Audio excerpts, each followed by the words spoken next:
175 বিঘা জায়গার উপর নির্মিত ইন্টারন্যাশনাল কনভেনশন সিটি বসুন্ধরা 2000-এরও বেশি গাড়ি ধারণ ক্ষমতা এই সিটিতে 3 দিনব্যাপী বৃহৎ এক শিল্প মেলা এটিএস এক্সপো 2024-এর আয়োজন করে দেশের শীর্ষ ইলেকট্রনিক্স প্রতিষ্ঠান ওয়ালটন। 7 ডিসেম্বর ছিল এই শিল্প মেলার শেষ দিন। ওয়ালটনের সর্বাধুনিক ম্যানুফ্যাকচারিং প্লান্টে উৎপাদিত আন্তর্জাতিক মানের 50,000-এরও বেশি ইন্ডাস্ট্রিয়াল ম্যাটেরিয়ালস, কম্পোনেন্ট, সার্ভিস ও টেস্টিং সলিউশনে শিল্পমেলায় প্রদর্শন করা হয়েছে।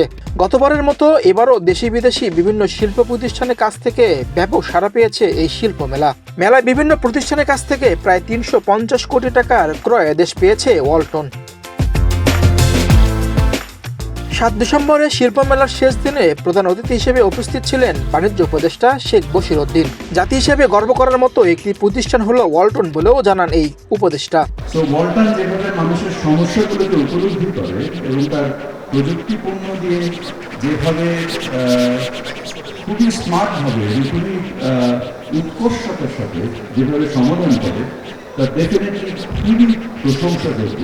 আমাদের জাতি হিসেবে গর্ব করার মতো একটা প্রতিষ্ঠান হিসেবে ওয়ালটন নিজেকে আবির্ভূত করছে। আমি প্রকৃতভাবে খুবই গর্বিত এবং ওয়ালটনের যে যারা মূল লিডার্স বিহাইন্ড দিস সাকসেস, আমি really hats off to this people.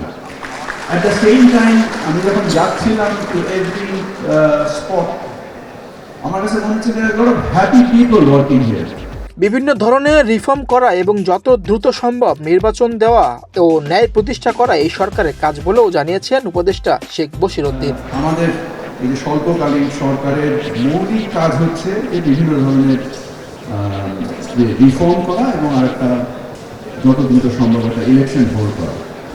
So আমরা অ্যাট দ্য সেম টাইম আমাদের যে এই 5 আগস্টের বিপ্লবের পরে যে সরকার আসছে, যে প্রায় 2,000 মানুষ শহীদ হয়েছেন, 30,000 লোক আহত হয়েছেন, তো আমরা ন্যায় প্রতিষ্ঠা করার জন্য এখানে আছি। এদিকে ওয়ালটনের ফ্রিজ, ডিজিটাল টাচ সহ সব দিক থেকে ওয়ালটনের প্রশংসা করেছেন মেলায় আসা দর্শনার্থীরা। ফার্স্ট অফ অল অনেক বেশি প্রাউড ফিল করছি, কজ আমি শুরু থেকেই ওয়ালটনের সাথে টিভিসি ওবিসি যেটাই বলেন করছি। আমি একজন অনেস্ট ওয়ালটনের কাস্টমার। আমার ফ্রিজ, টেলিভিশন এবং এসি, হ্যাঁ 2টা ঘরের এসি এবং আমাদের ড্রয়িং রুমের বড় টিভিটা আমরা প্রথমবারই ওয়ালটন থেকে কিনেছি। এবং আমি যে নতুন সংসারে উঠেছি সেখানে আমার হাজব্যান্ড সালমান আমার জন্য ফ্রিজ যেটা কিনেছে সেটা হচ্ছে ওয়ালটনের।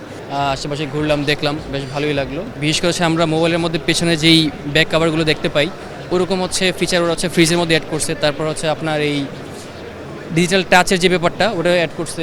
অন্যান্য স্টলের মধ্যে যেমন দেখলাম আপনার মেডিকেল সেক্টর বিভিন্ন জিনিস আবিষ্কার করছে ওরা। এটা ভালো, বলা যায় যে দেশি বড় কোম্পানি হিসেবে এটা বাংলাদেশের জন্য একটা ভালো একটা সাইট, যে তারা আসলে ডেভেলপের চেষ্টা করতে সব দিক থেকে। আমাদের যত লেটেস্ট ইনোভেশন আছে, যত নতুন প্রোডাক্ট আছে, সব নিয়ে আমরা এসেছি এখানে সবাইকে এক্সপিরিয়েন্স দেওয়ার জন্য এবং ডিটেলসে তাদেরকে জানানোর জন্য। এবারের শিল্প মেলায় বেশ কিছু নতুন পণ্য বাজারে এনেছে ওয়ালটন। এসব পণ্য বিদ্যুতে সাশ্রয়ী হবে বলে জানান ওয়ালটনের এই কর্মকর্তা। এক্ষেত্রে বিদ্যুতের যথেষ্ট পরিমাণ সাশ্রয় হয়েছে, কারণ আমাদের বেশ কিছু ইনভার্টার টেকনোলজি রেসপেক্টের মাধ্যমে ফ্রিজের বিদ্যুৎ সাশ্রয়ী ইনভার্টার টেকনোলজি ইনভলভ করা হয়েছে, যার ক্ষেত্রে আমাদের বিদ্যুৎ সাশ্রয়টা অনেকাংশে কমে যাচ্ছে এখন বর্তমানে। International convention city Bashundhara central point হওয়ায় কোম্পানিগুলো মেলার আয়োজন করলে দর্শনার্থীদের ভালো সাড়া মেলে বলে জানান এই ওয়ালটনের কর্মকর্তা। লোকেশনগুলো যদি আইসিবি হয়, আইসিবি পয়েন্টটা একটু সেন্ট্রাল পয়েন্টে পড়ে। সেই সেন্ট্রাল পয়েন্টের জন্য এখানে এক্সিবিশন যখনগুলো করে খুব বেশি পরিমাণে দেখা যায় যে একটা কোম্পানিগুলো এঙ্গেজমেন্ট থাকে। বাট বিভিন্ন সময় যখন অন্য বিভিন্ন রাস্তা জায়গাতে করা হয় সেগুলো একটা লং ডিস্টেন্স থাকে, কারণ যারা ভিজিটর আসে তারা নর্মালি যখন আসতে যাবে চেষ্টা করবে তারা বাসা থেকে বা কোম্পানি থেকে কোনটা কাছে গেলে সুবিধা হয়। তো অ্যাকচুয়ালি আইসিসিবিটা পয়েন্টটা বলতে গেলে ঢাকার একটা কেন্দ্রে অবস্থিত, যার জন্য এই সুবিধাটা নেই সবাই।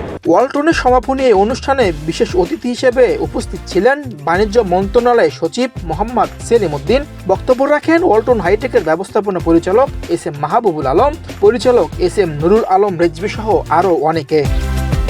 মির হোসেন সরকার, বাংলাদেশ প্রতিদিন, ঢাকা।